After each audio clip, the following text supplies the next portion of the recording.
Vayan tomando asiento porque continuamos después de reponer fuerzas con este café. Ya nos dejaron muy claro en la primera parte del foro que el modelo de gestión no es relevante, que da igual que la empresa sea pública o privada, que los desafíos son los mismos y que el último objetivo es el interés general. Pero en pleno debate sobre la remunicipalización del agua, conviene conocer los detalles que hay que cuidar en las transiciones de unos modelos de gestión a otros. Y para orientarnos y aportarnos una visión jurídica sobre estos cambios están con nosotros Estanislao Arana y Ricardo Rivero, que son catedráticos de Derecho Administrativo de las Universidades de Granada y de Salamanca, y también les acompaña Ramón Ruiz, que es secretario de Acción Sindical FICA-UGT. El encargado en esta ocasión de moderar ese diálogo y ese debate es Ignacio Foces, que es subdirector del Norte de Castilla, diario del que forma parte desde hace casi 30 años. Es autor de La Espita, premio Ecoperiodista de Castilla y León, y como buen vallesoletano de Tierra de Campos, seguro que es muy consciente de la importancia del agua. Les cedo la palabra. Ignacio, te paso el micrófono. Gracias. Con esto del agua empezamos bien, porque esto más que un micrófono parece un hisopo. Tiene la forma de los que hemos sido monaguillos. Bueno, buenos días. Lo primero, gracias por la invitación a moderar esta segunda mesa de la mañana. Poco tengo yo que decir, porque me parece que una vez que en la mesa anterior hemos hablado de riesgos, escuchábamos a Gonzalo de la Cámara explicar lo de la gestión de riesgos, oíamos también al profesor Carlos Mario Gómez decir algo así como una expresión a su cuenta y riesgo, ha llegado a decir en un momento de su intervención, y claro, cuando se habla de riesgos aparece en el lado contrario, aparece la palabra seguridad jurídica, y de esto, del ámbito jurídico y de la visión jurídica de los modelos de la gestión municipal del agua, vamos a hablar en esta mesa. Nos acompañan a mi izquierda Estanislao Arana, catedrático de Derecho Administrativo de la Universidad de Granada, como ya se ha dicho, y máster en Derecho Comunitario. Ha sido vicedecano de la Facultad de Derecho de la Universidad de Granada y director de la Escuela de Posgrado. Es actualmente director del máster en Derecho de Aguas. Dirige a su vez diversos grupos de investigación y proyectos nacionales e internacionales que versan precisamente sobre materias relacionadas con el medio ambiente, la energía y el agua, y su nombre aparece en universidades europeas como las de Colonia, Montana, Bochum, Leipzig, Milán, Bolonia, Edimburgo, o las norteamericanas de Harvard, Berkeley y Stetson.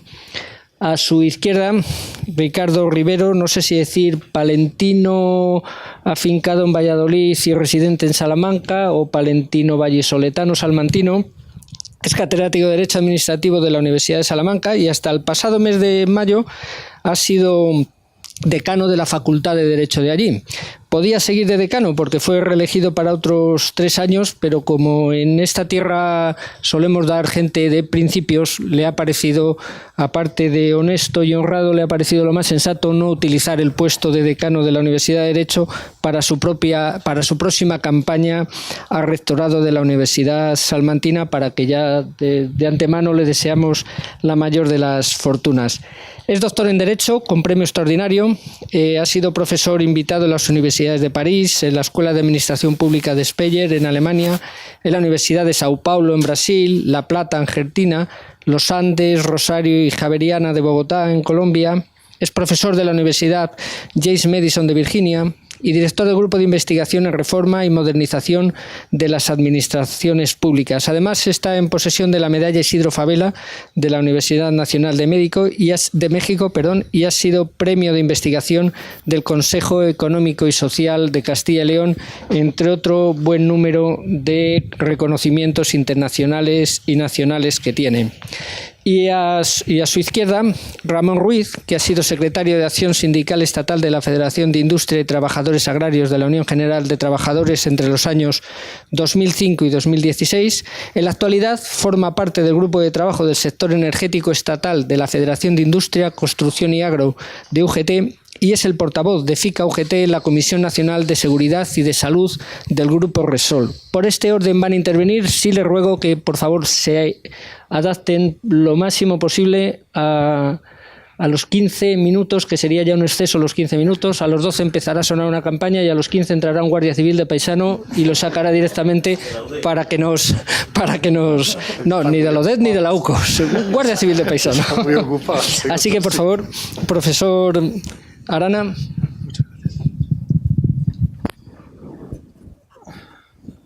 Bien, buenos días. Lo pongo...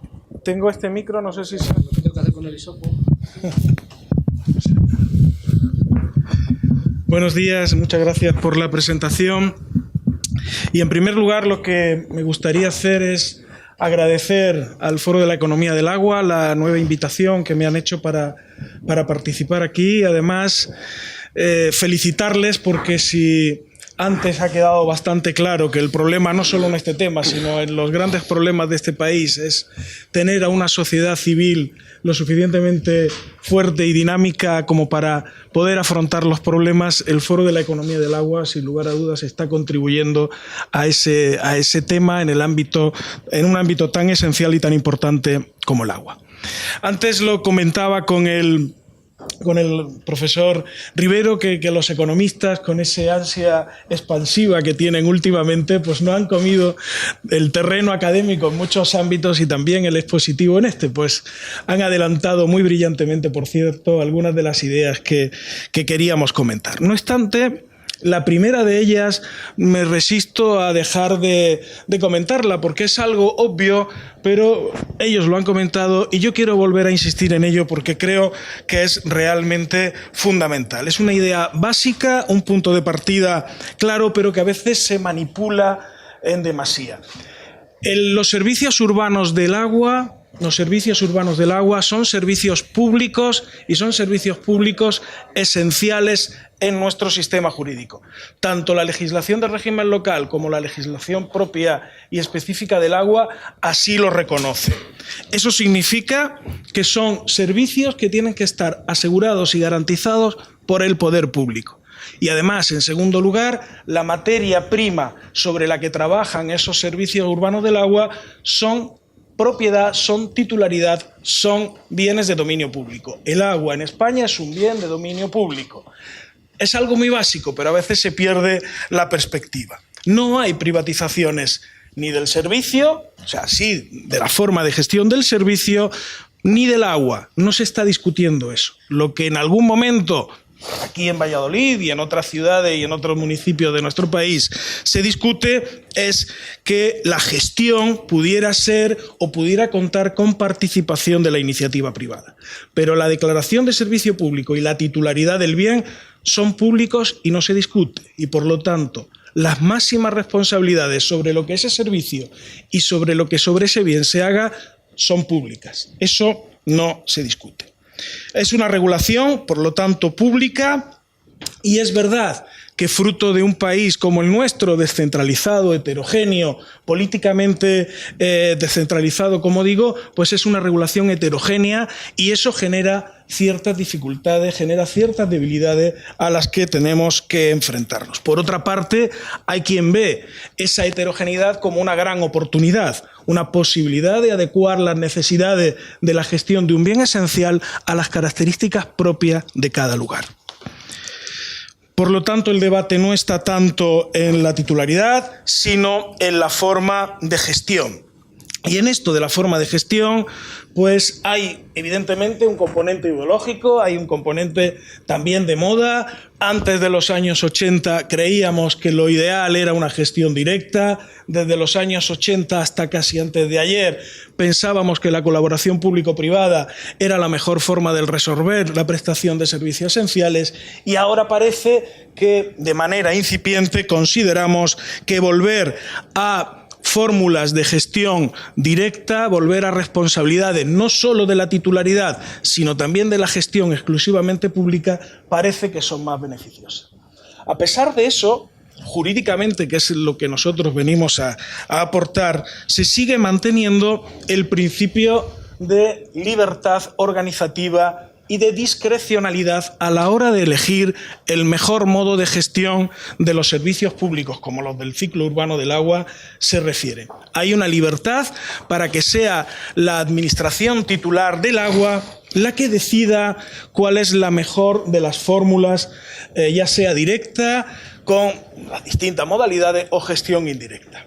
Si bien es cierto, y esto quiero simplemente apuntarlo, que esa mayor discrecionalidad que había hasta hace relativamente poco en la normativa se ha ido acortando y se están introduciendo elementos reglados que de alguna manera limitan la discrecionalidad de los responsables públicos. Tanto en la legislación local como en la propia legislación estatal recientemente surgen los principios de sostenibilidad y de eficiencia como los criterios básicos que debe de presidir la decisión acerca del modo de gestión más adecuado en cada uno de los lugares. Pero no son principios retóricos, sino que esa sostenibilidad y eficiencia se tienen que acreditar en los informes técnicos y jurídicos oportunos que demuestren ante una posterior impugnación y ante el interés general de que efectivamente se ha optado por esa fórmula más adecuada.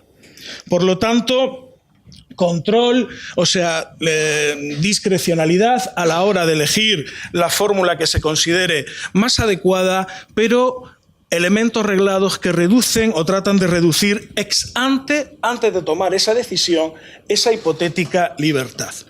Y aquí quiero traer un nuevo órgano que quizá todavía no sabemos el juego que va a dar en el futuro, pero que está llamado probablemente a cumplir ese papel importante de control previo en cuanto a la decisión o en cuanto al análisis de cuál es la forma de gestión más eficiente y sostenible. Me refiero a la Oficina Nacional de Evaluación, que se ha introducido en una disposición adicional del texto refundido de la Ley de Contratos del Sector Público, que está a punto de ser modificada, como bien saben, que obliga a que esa oficina, en los contratos de concesión de obra pública y en los contratos de concesión de servicios públicos, en la forma en que estos vayan a quedar después de la reforma de la Ley de Contratos, esa sostenibilidad económica y financiera sea analizada ex ante por esa Oficina Nacional de Evaluación, que podrá, de alguna manera, determinar si la fórmula que se ha pensado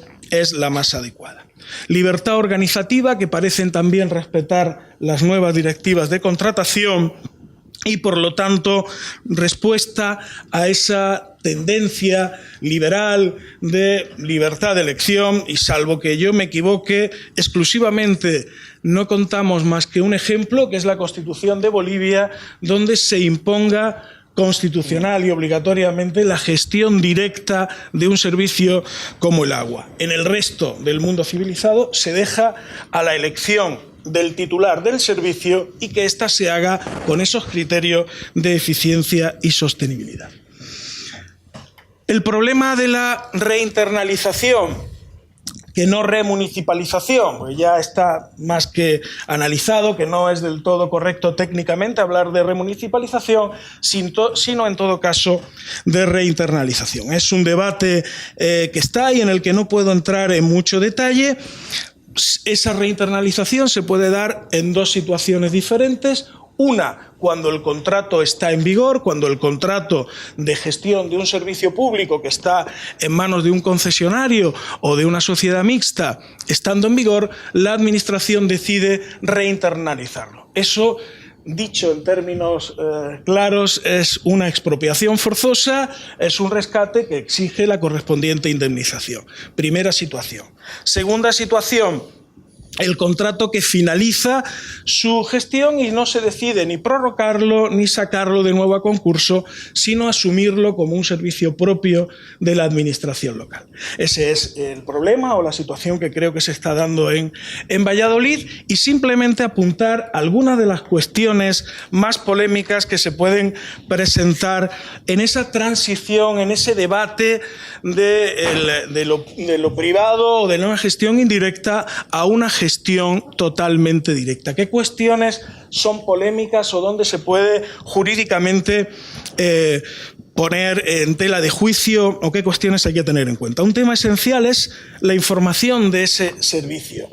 No podemos gobernar, como luego diremos, un servicio público tan técnico y tan delicado como es el agua sin tener la información que durante unos años ha tenido la empresa concesionaria y que muchas veces incluye datos que no pasan o no pasan dependiendo de la situación concreta en cada caso a la administración titular, que necesita esos datos para de verdad gestionar bien el futuro servicio. Es un debate en el que hay dos elementos, el secreto comercial por un lado y la titularidad del servicio por otro, hasta dónde juega cada uno de esos principios para que la administración titular posea, se le traspasen todos los datos de ese.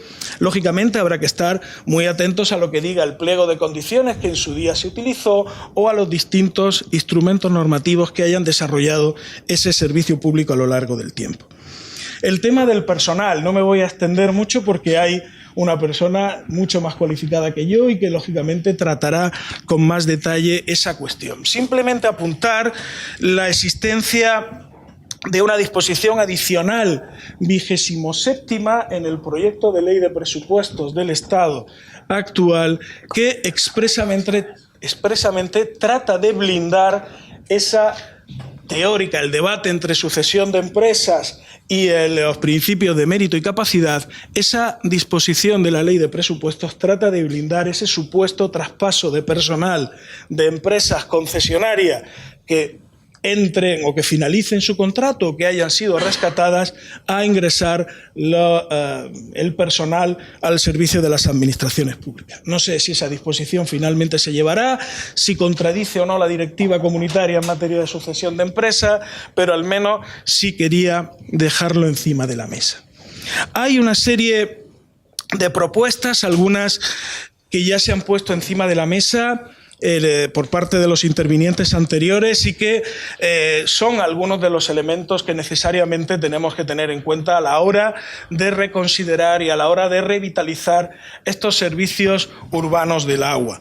La necesidad de búsqueda de unidades eficientes de gestión, antes se comentaba, es necesario, no podemos tener atomizada la gestión de un bien tan complicado, hace falta buscar mayores economías de escala y estructuras más importantes, de mayor tamaño que la que algunas veces tenemos. Hacen falta aclararnos definitivamente sobre los problemas o el debate de la naturaleza jurídica de la contraprestación por los servicios del agua, pero sobre todo, y además de eso, hace falta armonizar los criterios tarifarios. No puede haber una diferencia en el precio por los servicios del agua en un Estado unitario, aunque sea descentralizado en algunos aspectos, pero un Estado como el nuestro no puede haber diferencias de hasta el 349% entre ciudades o capitales de provincia.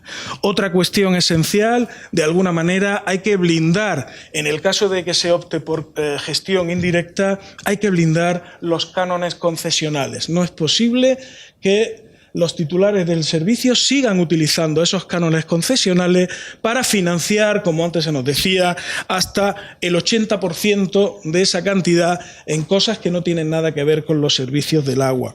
Hace falta buscar fórmulas para mejorar la inversión en los servicios urbanos del agua, porque no es más que una manera de cumplir con un principio básico de la Directiva Comunitaria del Agua, cuál es el principio de recuperación de costes.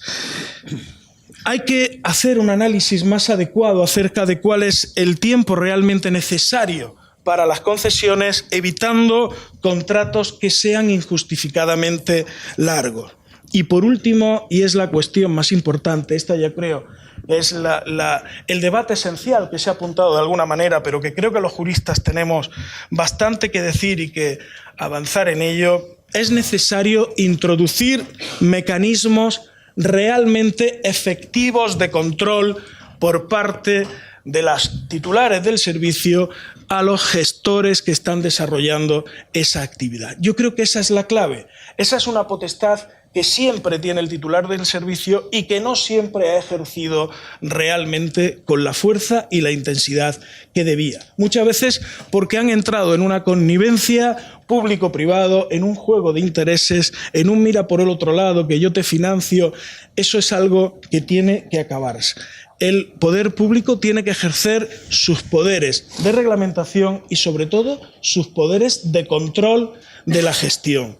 Y esos poderes de control hay que desarrollarlos, hay que tratar de buscar mecanismos efectivos, ya sea en los pliegos de condiciones donde fijemos comisiones de seguimiento de la ejecución de un servicio público, pero comisiones de seguimiento que sean realmente efectivas y eficaces, o sea a través de una fórmula que se utiliza en otras áreas de nuestro sistema jurídico, en otro tipo de contratos, como son los contratos de obras, y que todavía no hemos explorado suficientemente su papel en los servicios públicos. Me refiero al responsable del contrato. Es una figura que está ahí, que se ha utilizado exclusivamente en el ámbito de los contratos de obras, pero que aquí, aunque suponga externalizar parte de esa actividad de control de la Administración, en los casos en que la Administración local no cuente con medios suficientes para poder llevar a cabo un control efectivo y real de ese servicio, podría buscar el apoyo de personas, de empresas que realmente conozcan la realidad de ese servicio para que le ayudaran en el ejercicio del control de esos servicios públicos. Yo creo que esa es la idea más importante. Tenía otras reflexiones acerca de la autoridad administrativa independiente, que creo que ya se ha comentado suficientemente, pero la idea que me gustaría recordar son dos fundamentalmente. El agua es bien de dominio público, el servicio urbano del agua es un servicio público esencial, y lo que realmente tenemos que buscar cuando se opte por la gestión indirecta es mecanismos de control del gestor privado. Creo que la colaboración público-privada, y esta es una opinión personal con un tinte ideológico si quieren, es la más conveniente, pero cuando se dé esa colaboración, el poder público tiene que hacer un efectivo control de sus potestades de inspección y control. Nada más. Muchas gracias.